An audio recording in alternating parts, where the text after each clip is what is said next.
Hey guys, you're listening to Drinks with Lisa, brought to you by Fair Foodie. It's a real and raw discussion with Australian farmers, producers and small business owners. I've been lucky to have met with hundreds of these hardworking Aussies recently, and it's time to share their incredible journeys, challenges and achievements. My goal is to uncover ways in which we can become more mindful consumers and make an impact on the Australian economy, environment and its people. I invite you to grab a drink, sit back and enjoy as I introduce you to some very inspiring guests. Cheers! Hi guys, I'm here today with Cressida Cains, who is the owner of Pecora Dairy, which is an incredible sheep farm based in Robertson. She's also recently started a very cool initiative called Dairy Cocoon, which I'm really excited to hear more about. And she is also the 2020 award winner of the New South Wales ACT AgriFuturesRural Women's Award. Welcome, Cressida. Hi, Lisa. Thanks so much for having me. I'm really excited to meet you. I haven't met too many dairy farmers, so thank you for joining me today. But interestingly, you're a sheep farmer, which to me sounds quite rare. Is it rare, or is this a common industry that I've just never come across? Yeah, no, it is certainly quite rare in Australia. When I say I'm a dairy farmer, most people just naturally assume that I milk cows, but I don't. I milk sheep and make sheep milk cheese. In Europe, there's actually almost more sheep milked than cows, amazingly, but it's just not very common in Australia. So it's quite, it is quite a huge amount of tradition in sheep milking in the European countries, and some amazing sheep milk cheeses that have been made over the generations. But a reasonably new industry in Australia, the actual sheep dairy sheep, which is quite different from a meat sheep or a wool sheep, hasn't actually been in Australia all that long. So, and they're called the East Frisian. So it's quite different from your average sheep Australian enterprise, I guess. Yeah, wow. Because I have to admit, I've been a fan of goat's cheese for more than a decade, I would say. And I think that's becoming more and more popular now. If you look around at the shops and the retailers and the little providor stores, there's a lot of goat's cheese going on, but you don't see too much sheep cheese. So, is there a big difference in taste? How can you describe sheep cheese?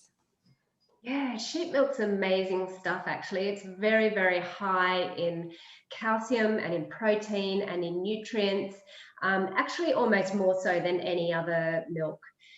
So basically it takes 10 litres of cow's milk, thereabouts, to make a kilo of cheese, and it only takes 5 litres of sheep milk to make a kilo of cheese. So it's a very, very nutritious milk, and that makes it really suitable for cheese making. So some of the world's best cheeses and probably most well-known cheeses are made from sheep milk. For example, Roquefort, I'm sure a lot of people would know that, but perhaps not know that that's a sheep milk cheese. So in its raw form, as a liquid milk, sheep milk's actually just a little bit sweeter than cow's milk. The lovely thing about milking a single flock of animals, as we do, is that the milk changes through the lactation. So right now, we're just at the end of lambing, and the milk is super sweet. It almost tastes like someone's put a teaspoon of sugar in the milk. It's amazing. And then through the lactation, the milk does change, and it becomes a little bit more grassy as we head on into summer and then through the winter months as well. But so the sheep milk cheeses are available. A lot of them are actually imported cheeses that we have available in Australia. There's not that many sheep milk dairies, but we do believe that in time there will be more and more sheep dairies. As I suppose 20 years ago, there were very few goat's milk producers, but now that's a lot more common. So the small ruminant, certainly from an environmental point of view, makes a lot of sense to be milking. Yeah, it does. That's really interesting. And a lot of this is me just asking something I don't understand enough about, but a lot of people now have dairy intolerance. Is that purely to do with cow's milk, or is it all milk? So all sheep's and goat's milk have the same kind of intolerance levels, or are some a little bit different? Yeah, there is quite a lot of difference actually. Usually people who can't tolerate cow's milk can tolerate sheep milk. And principally, I mean, everybody's different. I wouldn't like to Yeah. speak, for everybody, but Sure. broadly speaking, the protein structure and the fat structure is quite different. The fat structure is a lot smaller than cow's milk, so it actually makes it a lot easier on our body, and it makes it much more, much easier for our bodies to digest.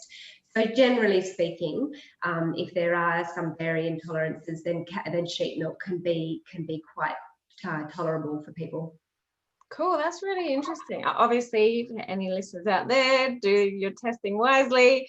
But no, that's worth looking at, because I mean, I haven't really really drunken dairy for a long time, because I always felt I had an upset stomach from it. But I'll have to give the sheep's milk a try. I'm really curious.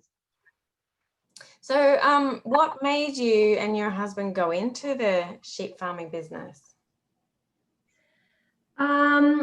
Yeah, so Pecora Dairy is run by Michael, my husband, and myself. And I suppose we come from a corporate background. We were both working in the wine industry, actually.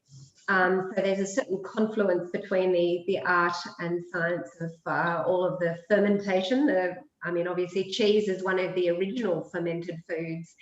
And when Michael and I were working in Sydney in corporate, we really just felt that there was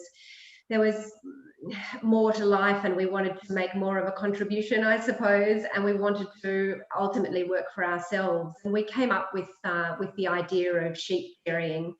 And it was a very long process. It was a process of finding land. We don't come from a family farm, so we had to purchase land, and we had to find the sheep, which was quite difficult in itself 10 years ago.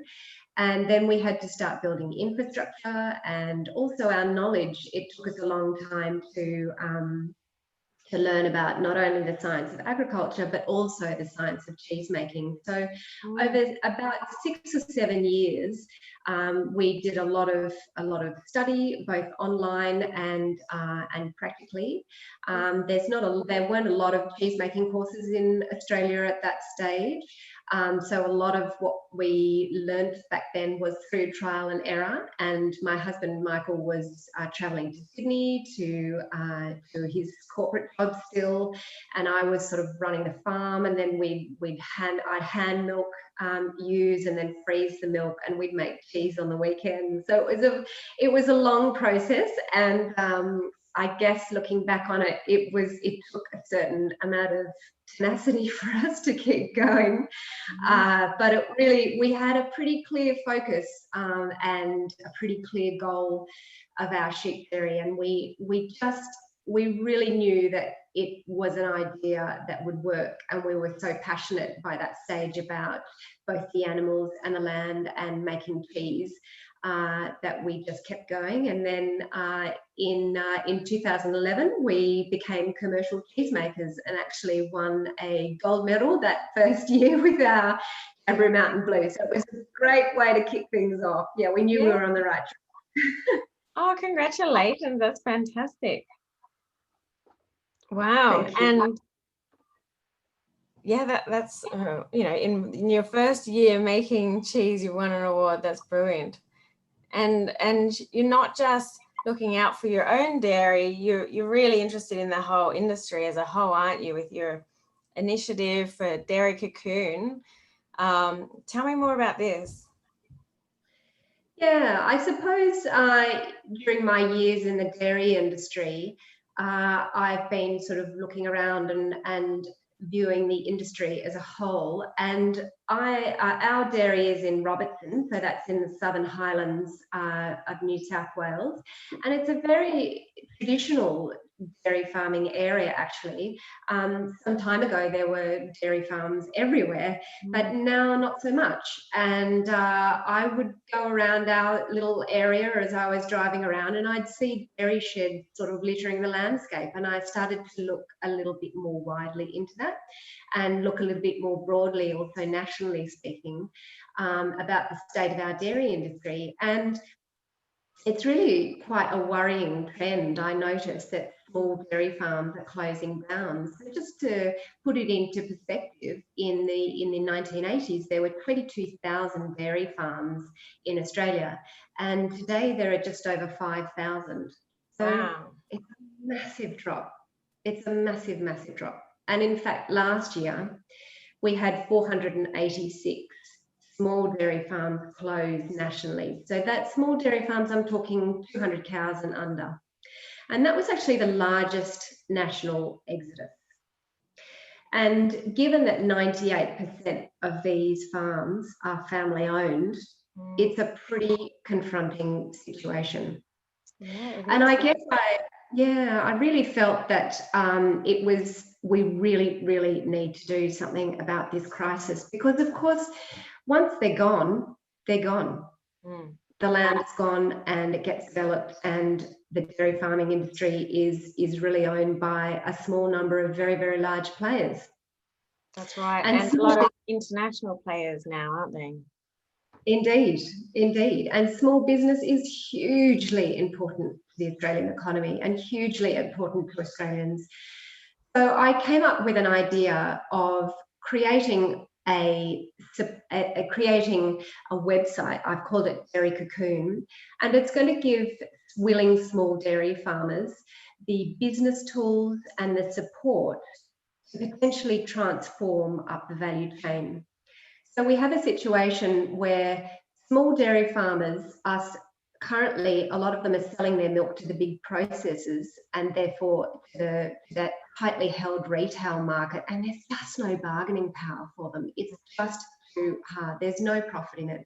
Yeah. So by producing their own branded product, and I'm talking branded milk, yogurt, gelato, cheese, it means that they can start to take back control of their businesses and start to be price setters rather than price takers. And that's really important. But when Michael and I first started Pecora Dairy, there was really no curated source of information. There was nowhere that we could go to find out how much it would cost to create a cheese room, or to create a maturation room, or how much does a pasteurizer cost, or how does a distributor work. All of these questions we had to find out ourselves. So Dairy Cocoon is this curated source of information for small dairy farmers to transition their family farms into producing branded product. And then it's also got a support hub, which I really feel is vitally important. And that takes the form of the social media, the private Facebook group and Instagram, and also access to mentors and community. Because sometimes when these family farmers have been doing the same thing for generations, it's really hard to think, how am I going to transform this and change what we've done for 120 years? How am I going to change it and start producing my own branded product? Sometimes it can just be too hard. So by having access to the community and mentors, small dairy farmers who are looking to change can just literally, and it's so wonderful with technology today, they can be in the paddock, they can be on their tractor, and they can have a thought, and they can just pop it into the private Facebook group and say, hey, I need help with this, I'm thinking about this, what does everyone think, has anyone got experience of this?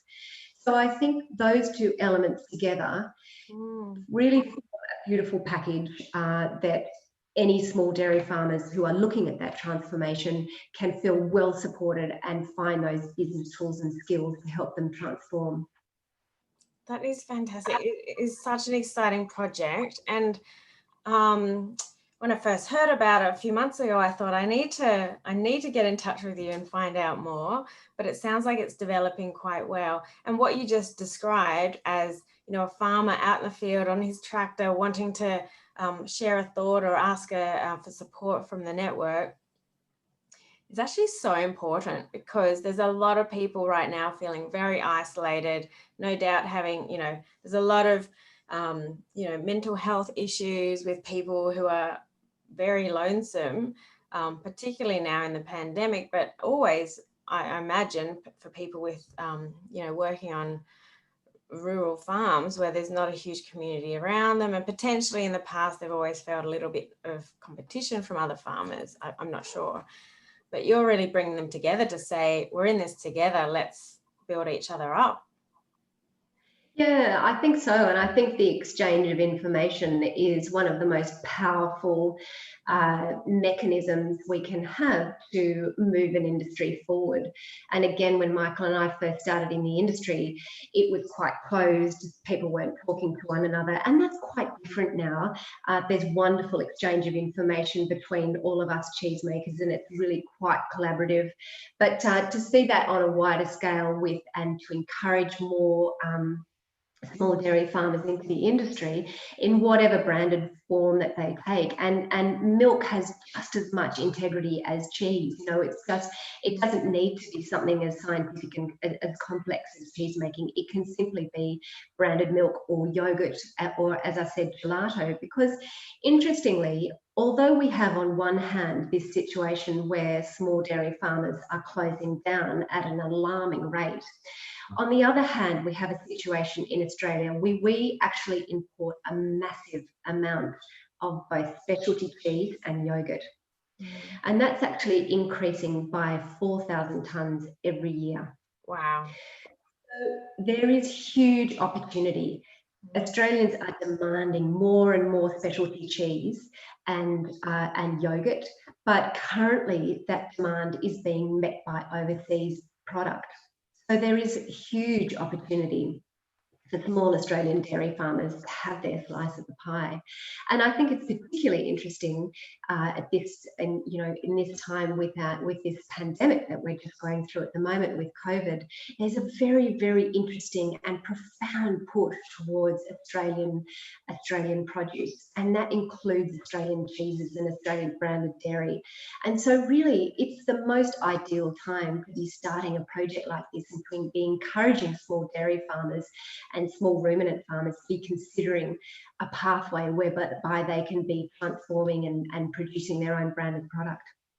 Oh, absolutely. And I've had the pleasure of talking to a number of farmers recently who, potentially lost their supply chains through the pandemic with restaurants or hotels closing. And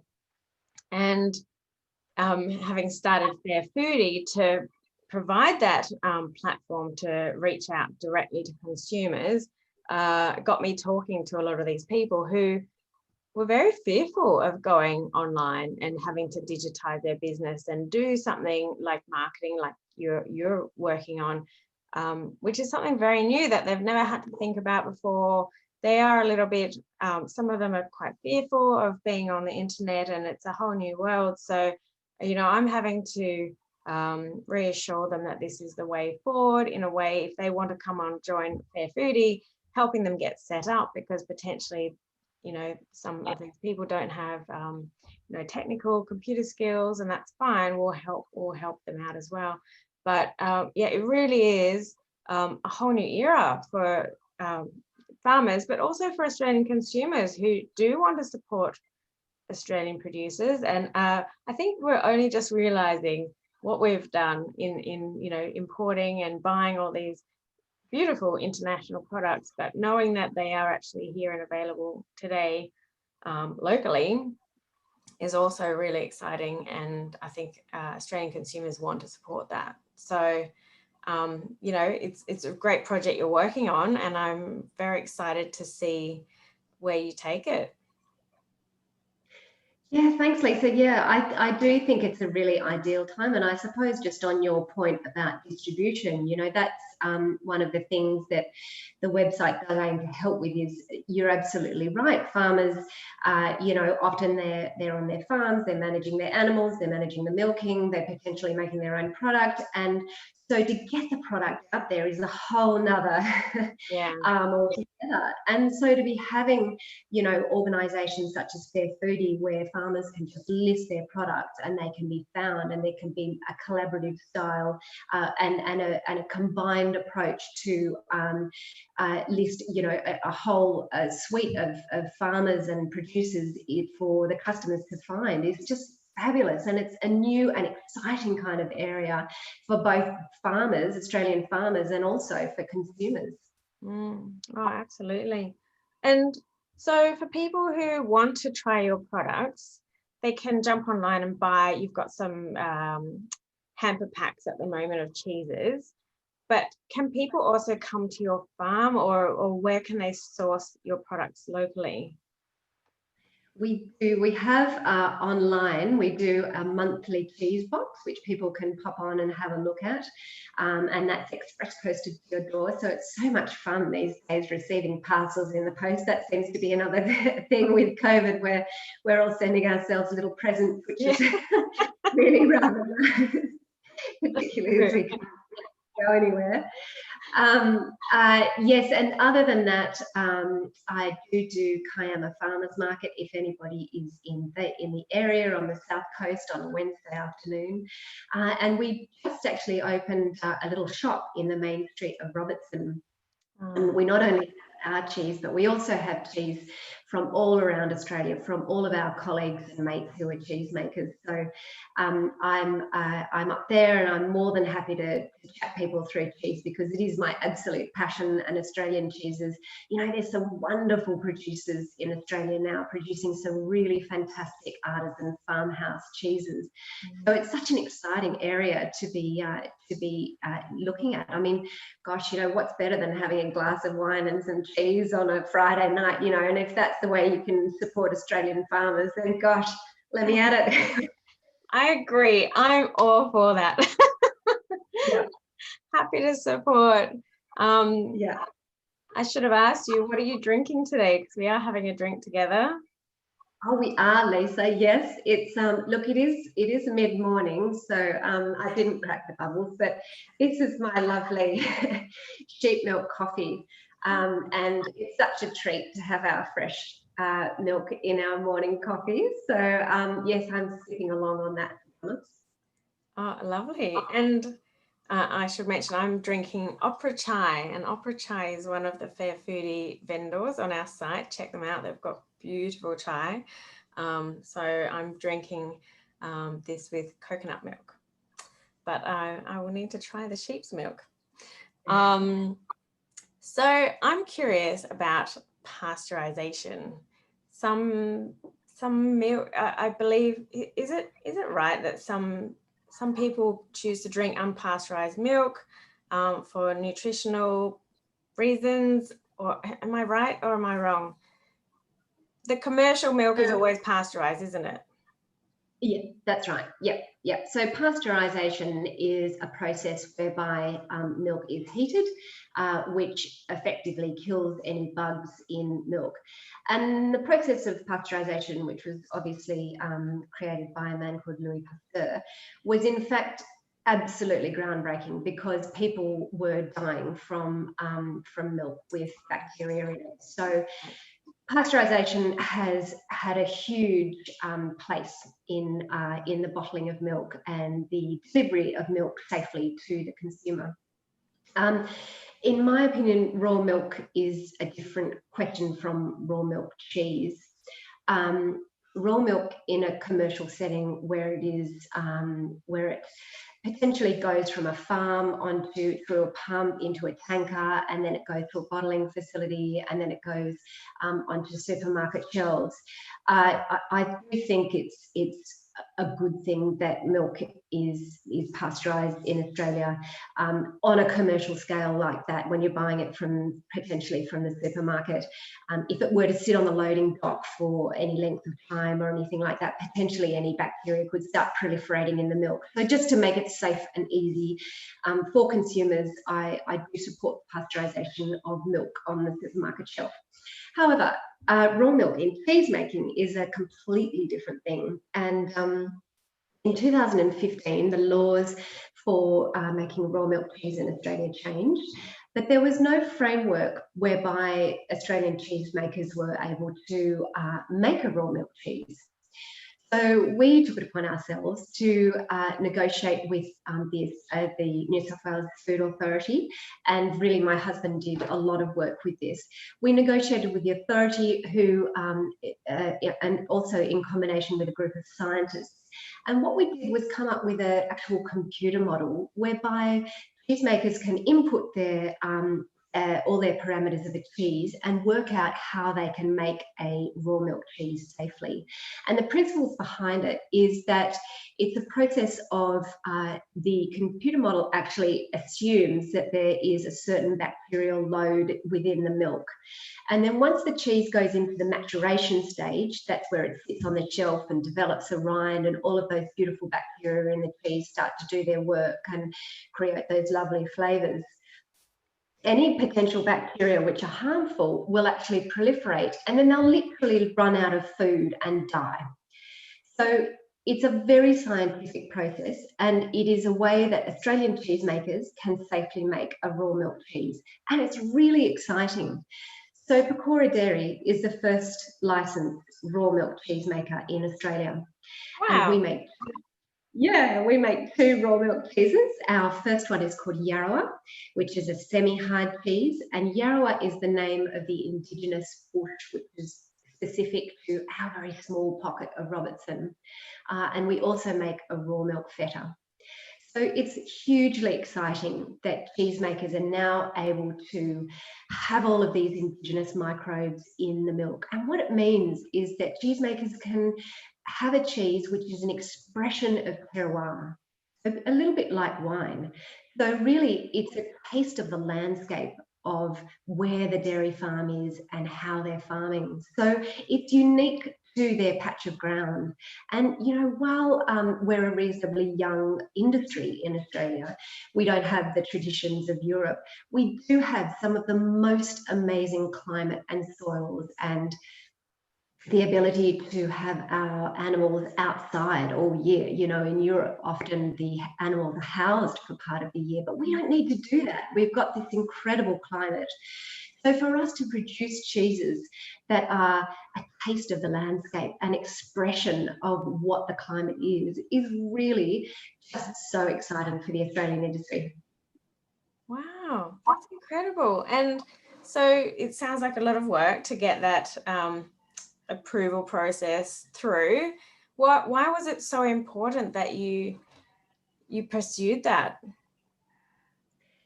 It was a huge process. It took us over 2 years, and we were sort of the guinea pigs, I guess, with all of the scientists, which we were happy to do, but it was a long process, and it's also been a very, very expensive process. And in Australia, it still is a hugely expensive process to create raw milk cheese. So hopefully that will change as authorities become more comfortable with what the cheesemakers are doing.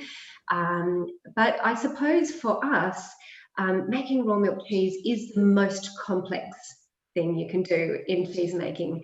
And there was a lot of time during that period where we made batches of cheeses which were not good and we had to throw out.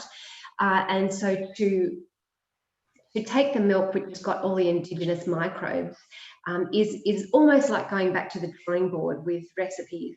It's amazing how it changes, you know, with the weather, with the dry, with the wet, or, you know, month to month. All of these little levers change the milk and create different challenges. So for us, it's always been our dream to create raw milk cheese, but it's also because it's the most complex and challenging project, in fact, we've ever done. It's been phenomenal, but and we're still learning. You know, cheese making is such an art and a science. It's just so complex. But I suppose for us, we just absolutely live for the challenge. It sounds like it, and that's really exciting. And how many people work on your farm, and is it just the family, or you've got a team working behind you? Michael and I principally do everything, but we do have some casuals who help us. We feel very passionate about keeping our hands on every aspect of the controls. So we do still do a lot of milking. We do all of the cheese making, and then we have casuals to help us with various jobs. But yeah, so I suppose, although we're frantically busy, we do also have a lovely rhythm and seasonality to our lives. For instance, at this time of the year, we are terribly busy because we're just at the end of lambing. Yeah. And we actually share milk with the lambs. So the lambs stay on their mums for 4 weeks, and we take the morning milk and the lambs take and take the day milk. So we take the overnight milk. Yeah, so they're raised on their mums, which is a pretty intense kind of process, moving lambs and groups and things like that. But we feel it's very much the right way to go about things. It makes for happy lambs and happy mums, and it's just our philosophy. That's the way we roll. Yeah. And then coming up to Christmas, obviously, once the lambs are weaned, we've got a huge amount of milk, and we're going full throttle into cheese making. And then come January, the farm is in a lovely rhythm, and the ewes start to dip off their milk just a little bit. They do decline over the lactation, and that takes us right through to the end of May, where we actually dry them off and give them a break when they're pregnant, so they can fully restore and grow their bubs. And it gives us a break too. So I suppose it is lovely to have a lifestyle where we live through the seasons, both with the animals and also with what happens on the land, in the bush, and with the pasture. Oh, I'm really happy to hear that. I love hearing stories where, you know, the farmers work with the animals to keep them happy and healthy, and you know, looking after their diet and their nutrition, and that's the most important, because like you said, happy animals, you know, obviously it's going to be a happier operation for you, and you'll be more more proud, I guess, of the product that you're putting out there as well. So that's really nice to hear. And how many sheep and lambs do you currently have on the farm?